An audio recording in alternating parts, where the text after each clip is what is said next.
La couleur qui symbolise la santé? Le blanc, comme celui des blouses de médecins. Mais qui dit blanc ne dit pas forcément transparent. L'industrie pharmaceutique est, avec la banque, la plus profitable du monde. Dans le budget d'un laboratoire, le marketing est désormais le premier centre de coût, devant la recherche et le développement. Des gros sous pour entretenir avec les professionnels de santé un dialogue sonnant et trébuchant. Il faut dire qu'avec 18 000 visiteurs médicaux employés en France, l'industrie sait entretenir les contacts. 333 visites par médecin en moyenne chaque année, soit un coût de 25 000 € par professionnel, un record en Europe. Pas étonnant que des propos alarmistes se fassent entendre.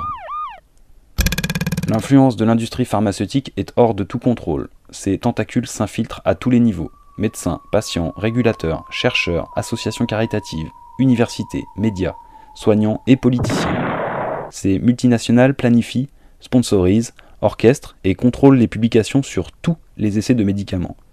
Sa réputation est aujourd'hui très mauvaise. Il faut de grands changements.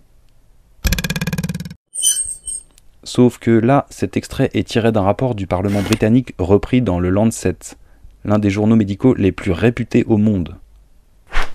Cette situation, pas terrible, s'explique entre autres par l'absence de formation des professionnels de santé pour se prémunir de l'influence de l'industrie. Un constat plutôt fâcheux.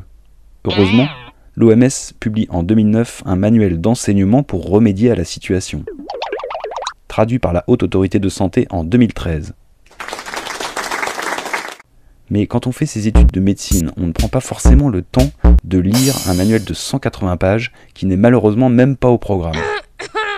Du coup, nous, collectif d'étudiants en médecine de La Troupe du Rire, avons résumé et adapté le fameux rapport de l'OMS. Ça donne ça. Ce livret, petit mais costaud, il tient dans la poche d'une blouse blanche, analyse les principales techniques utilisées par l'industrie et cherche à déterminer leur impact. Conduite de la recherche clinique, financement de la formation continue des médecins à 98%, leader d'opinion recruté parmi les professeurs de médecine les plus influents, cadeaux, voyages, financement et publicité dans des revues spécialisées, et bien d'autres manières encore de tisser des liens d'intérêt avec les professionnels de santé. Le livret met aussi à disposition des ressources pour se former et s'informer de manière indépendante. Et oui, c'est tout à fait possible.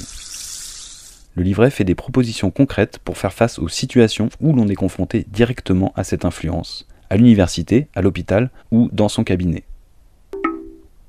Nous attendons toujours qu'une véritable formation soit donnée aux futurs professionnels de la santé sur ces influences contraires à l'intérêt des patients.